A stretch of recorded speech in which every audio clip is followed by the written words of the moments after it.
Добро вечер. Нова епизода Cyber Команда. Некаде меѓу 83.4 и 86.7, не знам точно. Ќе утврдиме благовремено, битно редовно. Значи, немаме пропуштање на недела. А Бога ми, ако пропуштиме една недела, ќе има толку многу работи што нема да може да надокнадиме. Упорно се случуваат глупости во нашето општество. И затоа е добро да го држиме редовното темпо, сабота 27:30 на Infomax YouTube каналот. Значи, ова е новата епизода на Cyber Команда. Јас сум Филип Петровски, благодарам што гледате. На почетокот сакам да испратам сочувство до родителите и блиските на новата 60-та жртва од пожарот во Кочани. Сите ние сакавме бројката да биде затворена на 59, за жал добивме информации дека имаме уште една жртва. Да се надеваме дека ова ќе биде конечната бројка. Иако некако срамежливо, но се почесто се пуштаат информации во јавноста дека има доста критично загрозени, интубирани и во лоша состојба пациенти. Дали исто и вие, како и јас, имате чувство дека се разводнува работата околу Кочани? Дали и вие имате чувство дека скоро ништо не се случува? Го имате ли чувството дека одредени луѓе се покриваат? Го имате ли чувството дека истрагата не е опфатна, не е целосна и не е транспарентна? Јас имам такво чувство и моја е да го кажам, не да ве убедувам, туку да остане, како што сме рекле многу пати досега, трага во времето. Имам чувство дека власта успешно се справи со протестите, дека целокупниот државен и партиски апарат беше вклучен во тоа да се влезе буквално во најситната пора и да се демотивираат луѓето да протестираат. Оние луѓе што бараат правда за 60-те починати во Кочани и не се знае точниот број повредени. Значи, немаме се уште ништо дефинитивно во бројки изразено. Значи, се потрудија да дадоа голема енергија од себе, затоа што мислат дека ако се протестира, ќе се протестира против нив. Што е многу чудно, бидејќи народот, децата што протестираат, бараат правда, бараат расчистување со корупција. Ова е индикативно и дури подсвесно покажува дека власта самата себе се гледа како корумпирана. Инаку, зошто би сметало на било која власт, која што сака да расчисти со криминал, сака да расчисти со корупција, сака да расчисти со нефункционален апарат, сака да ги подобри законските регулативи, сака да ги смени условите за одење во дискотека и така натаму, зошто би сметало на таква власт, ако некој протестира и бара сето тоа да се смени? Едноставно, имаат идеално оправдание, кое што често го користат, па ние сме само 10 месеци на власт, или Панче е само година и 2-3 месеци на власт. Не сме стигнале све да се справиме и така натаму, што е флоскула, но ете ја користат. И велам, ова беше идеална прилика за нив да се дистанцираат од криминалот, да се дистанцираат од корупцијата и да покажат една нова енергија или различност од системот. Меѓутоа, власта го зазеде токму обратниот курс. Таа ја искористи апаратурата на државата и на партијата да им влезе директно, конфронтацијски, но и микро по сите семејства, барајќи ги членовите и блиските во местните комитети, за да им се заканува, за да ги демотивира да не искачат на протести. За сега не успеале уште само во Кочани тоа да го направат, но не се сомневам дека согласно значењето на партијата во општествениот живот, односно можностите за корупција кои се гигантски што ги има партијата, советувања, закани и сите останати алатки, не се сомневам дека дури и таму ќе се обидуваат, а можеби ќе успеат да ги сузбијат протестите. И окей, тоа ќе купи привремен мир. Оној што е незадоволен можеби нема да протестира, но задоволен да стане нема. А тоа ќе покаже дека и покажува според мене, меѓутоа остава малку време да го увидите, ако веќе не сте го виделе, дека оваа партија на власт не е поразлична од претходните и дека оваа партија на власт, наместо да го подобрува животот, ќе ги користи алатките за принуда кои што ги има во своји раце за да врши притисок и за да врши заштита на своите челници. Уште само ова ќе го спомнам за Кочани. Добро е што има истрага, нели, има луѓе во притвор, бивши и воглавном бивши функционери, но не и сегашни. Па, позволете прашање како е можно да се виновни бивши функционери, а да не се виновни сегашни функционери. Како е можно за нешто што се случило сега, да е виновен некој што бил функционер пред 3 години, а да не е виновен државниот функционер кој што е сега на позиција. Нели е нелогично малце? Нели чудно е како опфатот на истрагата се стеснува некако како што му одговара на некој кој што ја држи моќта и власта во своји раце. И можеби тоа не е видливо 1 ден, 2 дена, 3 дена и така натаму, меѓутоа се шири свесноста, се дискутира помеѓу луѓето дека се бара начин да се исклучат одредени функционери од истрага и се ова заличува на фарса.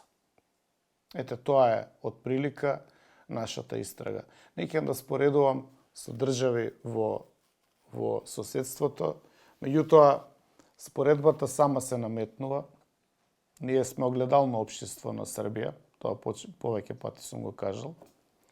И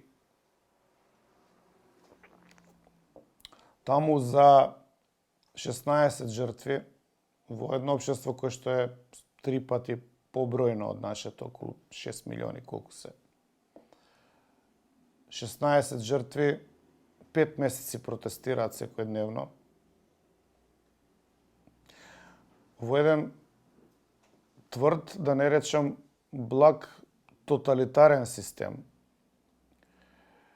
не успеваат да ги сопрат да протестираат.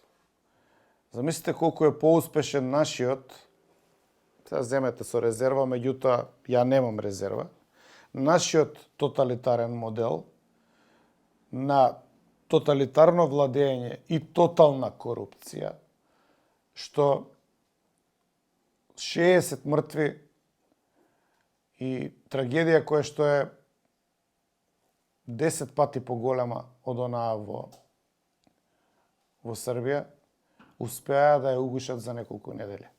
И они сигурно ликуваат додека јадат беби биф, аспарагус, авокадо и манго. Тоа им беше целта. Да дојдат во ситуација да јадат беби биф, аспарагус, авокадо и манго. И сите други екзотични исхрани кои што и не ги спомнуваме. На ваша сметка, на наша сметка. Не го плаќаат они тоа. Ние го плаќаме. Но да знаете дека за да успее тоталитарна контрола, за да успее вакво сузбивање на незадоволство потребен е послушен народ. Може би народ кој што бил под 5 века турско, па кубурот го чувал за секој случај. Одговорот дадете си го самите. А дека власта заглибува сериозно во криминал и дека за мене тоа не е чудно, јас, како што знаете, во сите Cyber команди го говорам и во тешки муабети, можете ги погледате епизодите или погледајте на мојот YouTube канал, неколку кратки обраќања имав оваа недела. Запратете го и тој канал. Или погледате на Facebook кај мене. Значи, само кратко, ќе ве подсетам дека целокупната мизерија на партијата има свој дженесис или свој постанок. Мора да постои точка на постанок. Ништо не се случува само по себе. Точката на постанокот во овој случај е наместениот конгрес во Валандова. Наместениот конгрес во Валандова, кој што беше изворедна околност да се подкупат внатрепартиските функционери, советувања за државни функции, кои што денеска ги имаат. Само требаше да молчат до денеска при редица на настани и при промената на уставот, промената на името, воведувањето на двојазичноста, воведувањето на Охридскиот рамковен договор како услов поради кој се формира Република Северна Македонија. Така што мизеријата на таа партија е сега мизерија на целата држава. А дека партијата ја гледаат како здружение, како картел, за остварување на лични интереси, јас немам одамна сомнеш. Ако вие имате, тоаш може би треба да гледате некој друг подкаст. Еве, например, ќе издвојам само уште еден настан од оваа недела и така ќе ја завршиме оваа епизода. Припадник на обезбедување на премиерот. Фатен како на наркокартел за сума на пари издава или дава или носи доверливи информации. Припадник на обезбедување на премиер. При што ова не е издвоен настан. Ова е само дел од серија на настани на луѓе кои што се секој ден до Мицковски се грижат за безбедноста на неговиот живот, бидејќи неговиот живот е поважен од вашиот живот. Ги возат блиндираните коли, го чуваат кога јаде риби во ресторани, затвараат улици. Значи, вие не можете се приближите до него кој што можете до мене. И супер, јас сакам да можете да се приближите до мене, но до него не можете да се приближите. Го чуваат луѓе кои што државата ги плаќа за да го чуваат. При тоа имаат бенефициран стаж, имаат значка која што ги штити од многу државни институции, инспекции и така натаму, ако одлучат да формираат приватен бизнис, а сите имаат приватен бизнис. И се говори дека голем дел од нив имаат дискотеки. Дискотеки. Ако не на нивно име, тогаш заштитуваат дискотеки, од кои што зимаат плюс пари. Па некој од нив се говори дека заштитуваат трговија со дрога во дискотеки, од кое што земаат плюс пари. Значи, луѓе кои што во име на државата, а за себе имаат многу привилегии и многу заштита од многу големи криминали. А ние имаме 60 деца во ковчези и под земја. И повторно ќе кажам, непознат број на жртви кои што преживеа со непознат каталог на големината, силината, односно оштетувањето на нивното тело. Затоа што ќе има некои што ќе преживеат, а ќе бидат цел живот оштетени. Како физички, така и психички. Непознат број. А од другата страна да се вратам, имате луѓе со значки околу врховното политичко суштество и најдобриот сосед во поширокото мало и општина, а за професор, академик и да не зборувам, на катедрата кај татко му.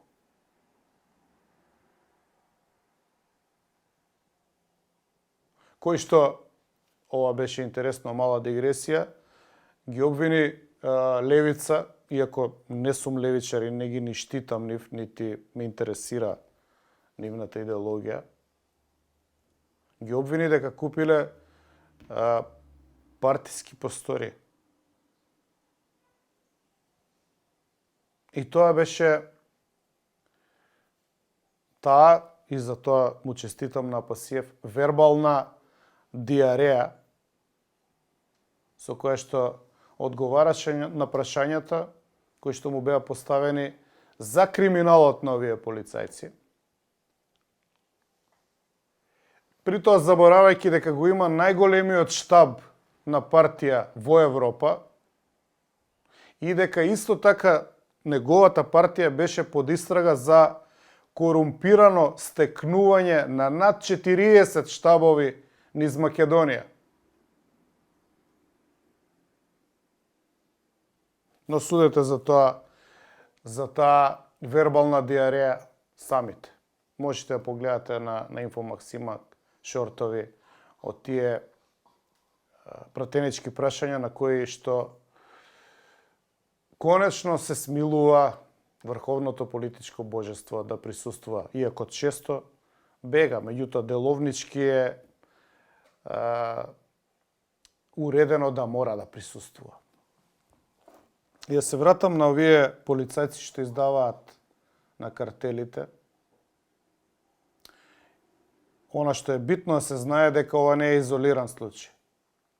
Ова е најмалку трет случај на луѓе од негово обкружување да бидат умешани во сериозни скандали и горе-доле случаевите се покриваат. Се покриваат затоа што они сметаат дека они имаат право, затоа што се на власт, да тие случаеви и бидат покриени или забошотени. Јас ќе ги спомнам тие три случаеви, односно уште двата случаи, и ќе ризикувам и да ви бидам досаден. Обично пак на ботовите од штабот и на вистинските љубители на неговото политичко божество Мицковски, ова им создава нервоза. Пак ќе речам, имате други подкасти, гледајте си ги. Таму има хвалоспеви од јутра до сутра. Ја пак ќе речам, покривањето на криминалот со Делчевски ниви за мене е многу голем пример на корупција, а пак чудесно во прашање беше шофер на Мицковски. Исто така ќе ве потсетам на тепачката пред ноќниот клуб Мош, на полициски службеници од кои едни во намера да откриваат дрога, а други што ги спречија од блиското обезбедување на Мицковски. И ако се 3 случаеви во прашање за кои што знаеме, а убеден сум има случаеви за кои што не знаеме, бидејќи не е се откриено. Кажете ми дали низа од 3 такви драматични случаеви може да е случајност.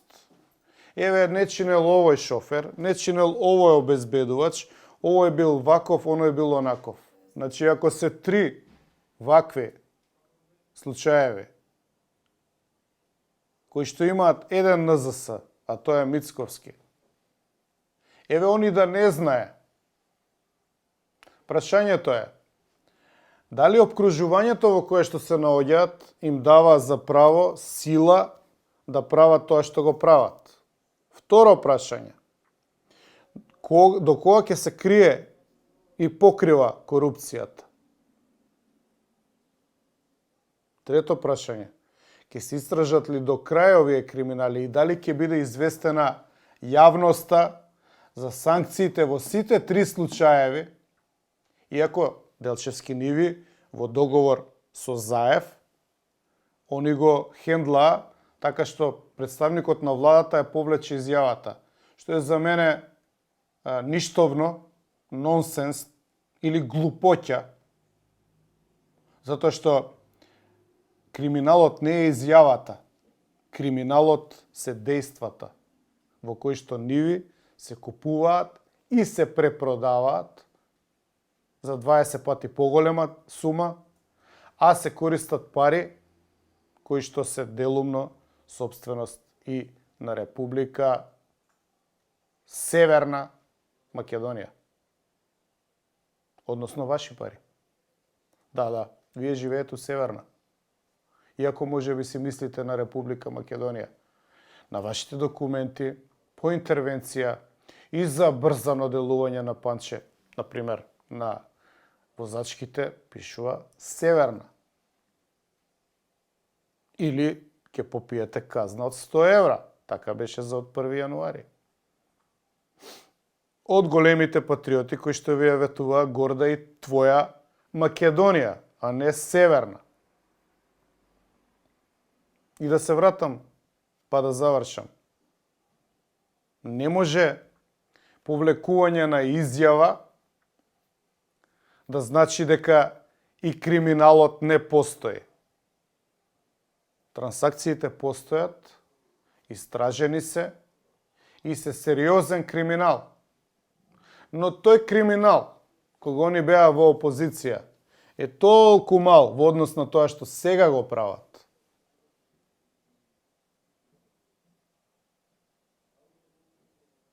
Со крвничкото трошење на државниот буџет.